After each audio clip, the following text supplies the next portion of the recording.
Thank you sir. Doctor PV Reddy గారు, నమస్తే. Good morning Srinivas. మీరు దేశవ్యాప్తంగా ప్రభంజనం సృష్టిస్తున్నారు, కానీ తెలంగాణలో మాత్రం రేవంత్ రెడ్డి ముందట మీరు మరి నిలబడలేకపోతున్నారు. సో దేశవ్యాప్తంగా ఒక చర్చ జరుగుతుంది జాతీయ మీడియాలో, నరేంద్ర మోడీ చరిష్మా ఎక్కడ పోయింది రేవంత్ రెడ్డి ముందు అని చెప్పి మానవతరాయ్ గారు అన్నారు. ఇందాక మీరు జాయిన్ కాలేదు. సో దీనికి సంబంధించి మీరు ఏం చెప్తారు? ఓవరాల్గా మున్సిపల్ ఫలితాలు కూడా మీరు ఆశించిన స్థాయిలో 116లో కేవలం ఒకటే మున్సిపాలిటీ గెలవడం, ఇది సరే.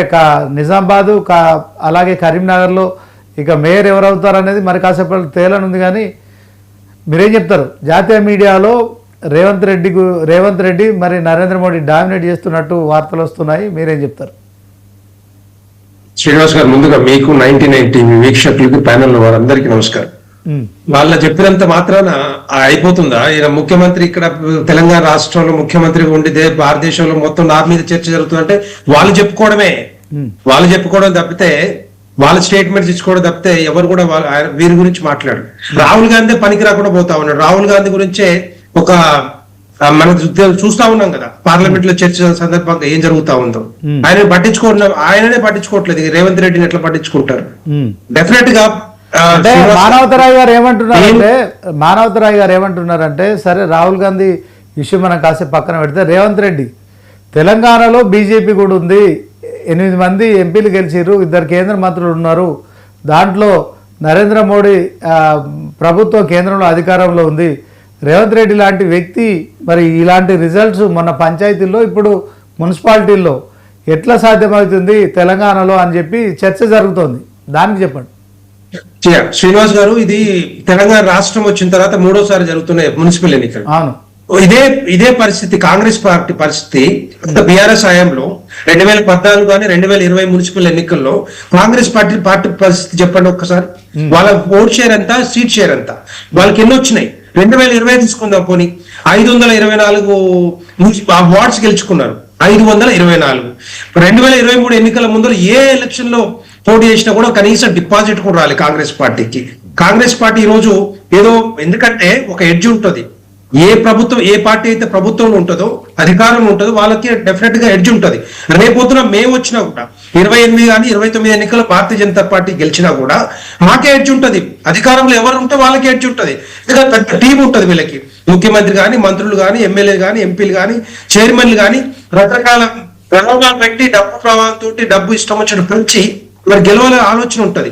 ఒక్కసారి మనము అబ్జర్వ్ చేద్దాం, ఒకసారి గమనిద్దాం. పోనీ ఇప్పుడు పార్టీలకు అతీతంగా వీళ్ళు చేసింది ఒక్కసారి చెప్పండి పోను. ఈ 2 సంవత్సరాలలో పట్టణాల్లో, నగరాల్లో ఏదైనా ఒక బ్రిడ్జ్ కట్టిర్రా, ఒక సిమెంట్ ఒక ఇటుక తీసుకొచ్చిర్రా, లేకపోతే ఒక సిమెంట్ బస్తా కట్టి వాడిర్రా? దేనికోసమని వీళ్ళకి ఓట్లు వేయాలి? ఒకటి ఏంటంటే వీళ్ళు చేసిందంతా కూడా ఇష్టం వచ్చినట్టు పంచిర్రు, ప్రలోభాలకు గురి చేసిర్రు, ఇప్పుడు వాళ్ళకి మంత్రులకు బాధ్యత ఇచ్చారు, వీళ్ళు గెలవాలనే ఆలోచనతోటి వాళ్ళకి ఒక టార్గెట్ పెట్టారు.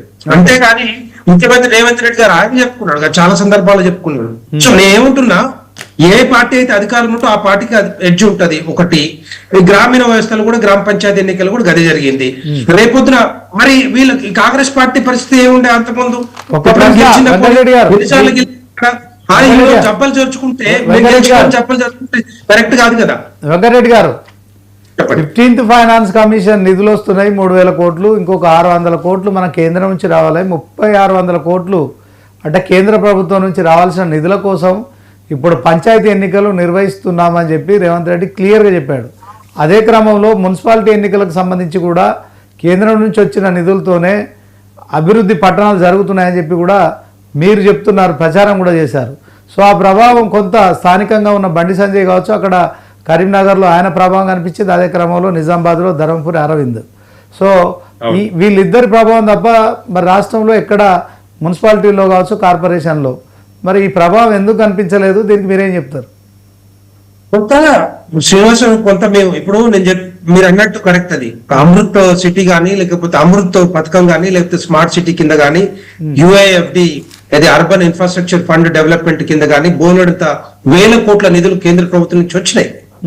ఈ నగరాలు కానీ, పట్టణాలు కానీ, రోడ్లు కానీ ఇవన్నీ బాగుపడ్డాయి. ఇవన్నీ పెద్ద పెద్ద రోడ్లు వచ్చినాయంటే డెఫినెట్ గా ఆ అర్బన్ ఇన్ఫ్రాస్ట్రక్చర్ ఫండ్ ఏదైతే ఉందో అంటే వాటి నుంచి వచ్చాయి. చెప్పుకోలేకపోతున్నారు దగ్గర అంతే కదా? 9,387 కోట్లు 9,387 కోట్లు ఆ? మీరు చెప్పుకోలేకపోతున్నారు.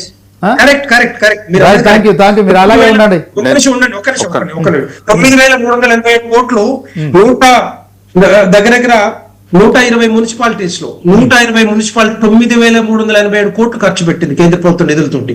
రోడ్లు కానీ మీరు హైదరాబాద్ మీరు ఏ నగరం మీరు ఆ లిస్ట్ డిబేట్ లో చేస్తున్నారు కానీ ప్రజలకు పోలేదు ఇంకా. అందుకే నేను చెప్పేది అదే ప్రాబ్లం అవుతుంది మాకు. అదే ప్రాబ్లం అవుతుంది. రెండోది అమృత్ పథకం కింద 4,729 కోట్లు ఖర్చు పెట్టాం. 4,007 చెప్పుకోలేకపోయినాం మేము, అంటే రీచ్ అవ్వలేదు అనుకుంటా తెలంగాణ ప్రజలు. అందుకే తెలంగాణ భారతీయ జనతా పార్టీ కానీ ప్రధానమంత్రి నరేంద్ర మోడీ కానీ అన్ని కార్పొరేషన్లకు అమృత నిధులు వస్తాయి, స్మార్ట్ సిటీ నిధులు వస్తాయి. కానీ 7 కార్పొరేషన్లో ఇప్పటి వరకు మీరు ఎక్కడ బోని కొడతారో లేదని ఒక సస్పెన్స్ కూడా ఉన్న. కరీంనగర్లో కూడా ఇందాక మానవతరాయ్ గారు చెప్పారు, కాంగ్రెస్ మేయర్గా ప్రమాణ స్వీకారం చేయబోతున్నారని చెప్తున్నారు. కరీంనగర్ కార్పొరేషన్ లో రీతి నిజాయితీతో గెలిచిన 30 వార్డులు గెలిచినాం. కాంగ్రెస్ ఎట్లా తీసుకుంటుందని నాకు అర్థం కావట్లేదు.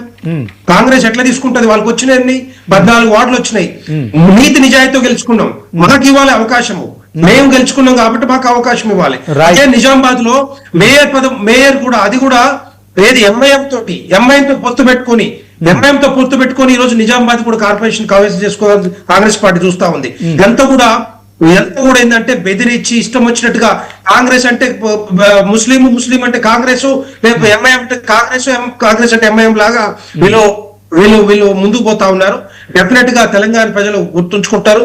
ఇంత పరిస్థితుల్లో రేపొద్దున వచ్చిన ఎన్నికల్లో ఎప్పుడైనా కాంగ్రెస్ పార్టీ మట్టి కనిపించేది ఓన్లీ భారతీయ జనతా పార్టీ తప్పితే ఇంకొక పార్టీ కాదు. వెంకటరెడ్డి గారు ఓకే సార్, మన్నెన కోటేశ్వరరావు గారు చెప్పండి.